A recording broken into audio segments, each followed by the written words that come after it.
So I study what makes people feel alive: joy, gratitude, awe, and euphoria. I just invite you to take a few seconds and think about what you were doing the last time you felt really alive. Anybody want to yell out what that was?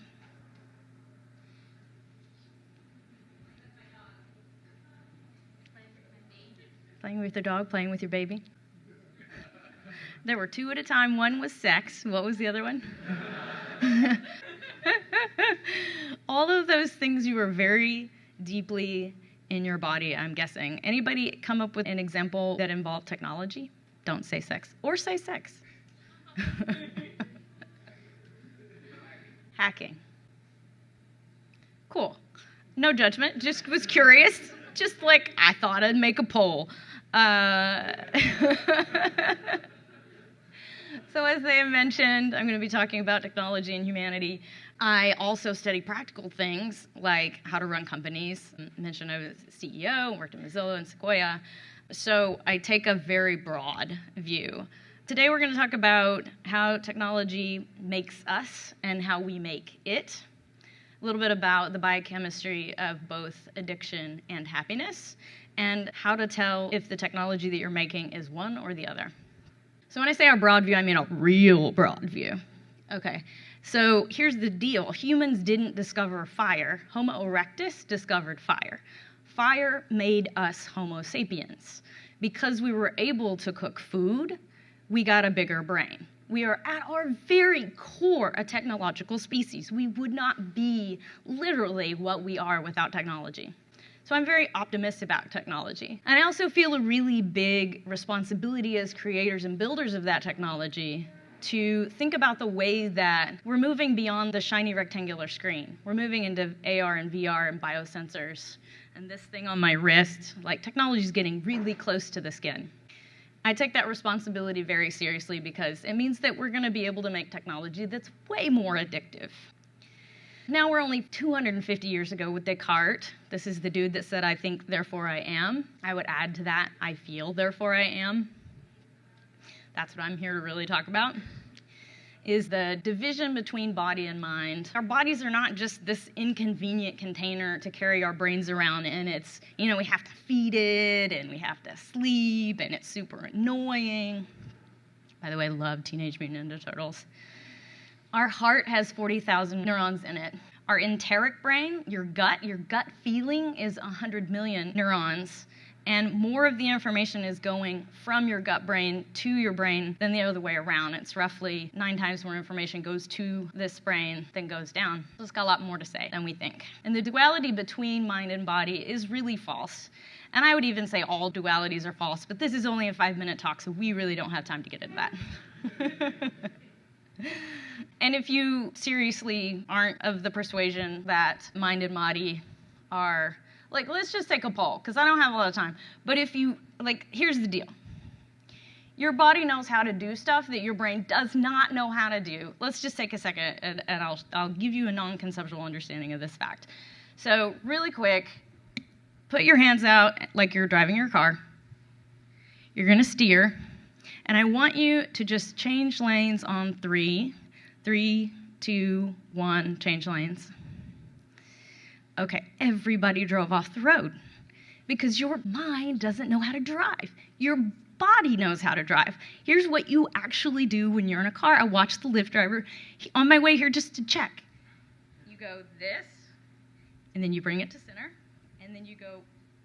You have to bring it back all the way as much as you steered this way, or you drive off this road. But you don't know that because your intellect isn't the part of you that learned how to drive a car. And that's great. I just want you to notice that most of what it is that is necessary for keeping you alive on the planet is something that your body knows, that your intellectual story-making mind doesn't understand or have any there's no words for it. It's at its fundamental a non-conceptual understanding. So here's my favorite quote that changed my life about a year ago. "You can't make technology that's more human than you are." This was said to me by the executive coach of the Google X team. And it really changed my path, and it got me to pay attention to my body. because I was worried a lot about the problems of addiction. So you can't have a talk about ethics without this picture in it. But let's talk about what the biochemistry of addiction is. There's great news. If you understand the chemistry of addiction, you understand the chemistry of happiness, because they're both using the exact same reward pathways. The first one is endorphins. This is what you get when you're scraping a peg of your motorcycle going around a hairpin turn. You cannot, however, do that for 24 hours a day, so it's not a sustainable source of happiness. The next one is dopamine. This is the Skinner box you've probably all heard about. It is a rat pressing a lever. There's the next chapter of this story of the rat that just pushes the lever until it dies. And this is the actual photo of it, and this is dopamine happiness. Whenever the rat gets the morphine, it gets this burst of pleasure. And the reason dopamine exists is because when a chimpanzee finds a mango tree, it's really great for it to remember where that tree is. And so the brain releases that little jolt of happiness so that it'll remember, hey, this is delicious sweet mangoes. It's very much the same thing that's going on here. But there was a second study done. This is called the rat park study. And what they noticed was actually, it's kind of weird that we would keep rats in cages. That's totally not how they live in the wild. They're social animals. So let's make them a rat park. And it turns out that in the rat park, they used 19 times less morphine. They still had morphine, but they didn't want it. They even intentionally, in subsequent studies, addicted the rats they got them addicted, and then the rats would endure the pain of withdrawal in order to go back and be snuggly with their buddies. So this is really my question. How do we know whether we're building the rat park or if we're building the cage? So we're going to do a quick little experiment or give you some non-conceptual understanding. If you'll just take a moment to shut your eyes for just a second and check in with your body and feel what's going on. Shut your eyes and feel your feet, feel your legs, breathe into your stomach. Give yourself just a second to turn inside. Feel your heart.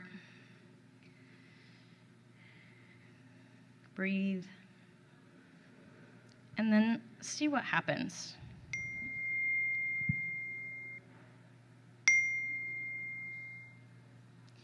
For me, that feels like a whoosh, like a revving up. It's literally your sympathetic nervous system going, oh, somebody loves me. I should go read their message. Or, oh, maybe somebody thinks I should have done something already. Like whatever your story is about what that bell means. But just catalog for yourself, because it's different for everybody. That's the dopamine hit. And contrast that to the physical sensation that you have when you're snuggling with somebody that you love. That's oxytocin. So your body will tell you whether you're building the rat park. When you use your technology, check in with your body, find out what it thinks.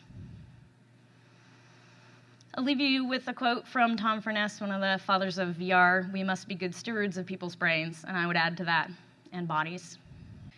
So we know that humans are vulnerable to dopamine. Limit addiction as much as you can. But more importantly, social's really important. How do you build the rat park? How do you engineer for real social happiness? Because that's lasting contentment. And does your body tell you when you're hungry? Does your body tell you when you're sleepy? Does it tell you when you need snuggles?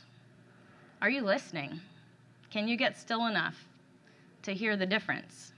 If you start listening, little sneak peek, some stuff's gonna come up. There's gonna be some feels. And I created this card deck to deal with some of the darker emotions and figure out the gift in all of them.